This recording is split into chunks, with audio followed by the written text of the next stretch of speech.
Pakistan says a breakthrough in Iran-US peace deal could be finalized within the next 24 hours. Pakistani Prime Minister Shehbaz Sharif says the United States and Iran have agreed to a framework for a peace deal. He states that a final text of the deal has been reached and that it is closer than ever.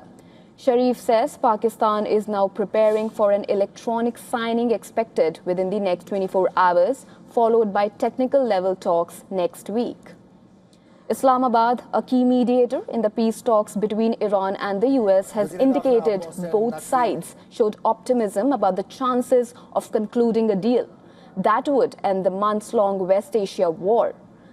Key mediators say the peace push remains on track despite fresh skirmishes in the Strait of Hormuz.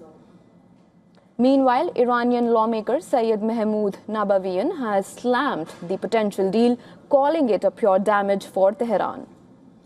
Earlier, Iranian Foreign Minister Abbas Araghchi had said the deal will be done in 2 stages. The interim deal would include reopening the Strait of Hormuz, while the issue of nuclear weapons will be discussed in the second stage. But contrary to American demands of restoring Hormuz to its pre-war status, Araghchi has said that traffic through the waterway will never be as it was in the past. Araghchi added that instead of a transiting toll, a service tax could be charged from ships moving through the strait. We have also conducted comprehensive reviews from the perspective of international law. Charging a transit toll is not considered acceptable, but charging for services rendered is entirely permissible. On the question of Tehran's stockpile of highly enriched uranium, Araghchi said that the only acceptable solution is the dilution of the enriched uranium inside Iran. Araghchi's comments come amid reports that the US was planning a ground operation to extract Iran's enriched uranium. Reports say General Dan Kane, the top US general, rushed from a NATO meeting in Brussels to Florida, where he briefed President Trump about the possible options. However, the plan was eventually paused by Trump. Araghchi also took a dig at the US, saying that Tehran stood against the world's apparent superpower for 40 days, adding that Iran has the upper hand in the war. Amid these developments, reports say Trump told Israeli Prime Minister Benjamin Netanyahu that it is time to end the war. The comments come amid statements by Araghchi that Israel is trying to sabotage the peace deal.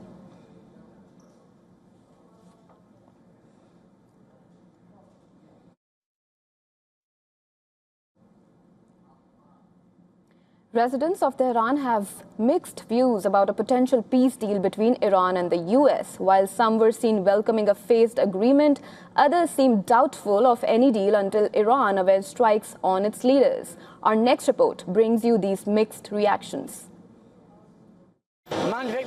Look, they have hit our commanders, they have hit our leader, they have crossed all the red lines. We should not make an agreement. We had said that we would take revenge. Where is our revenge? We must take revenge.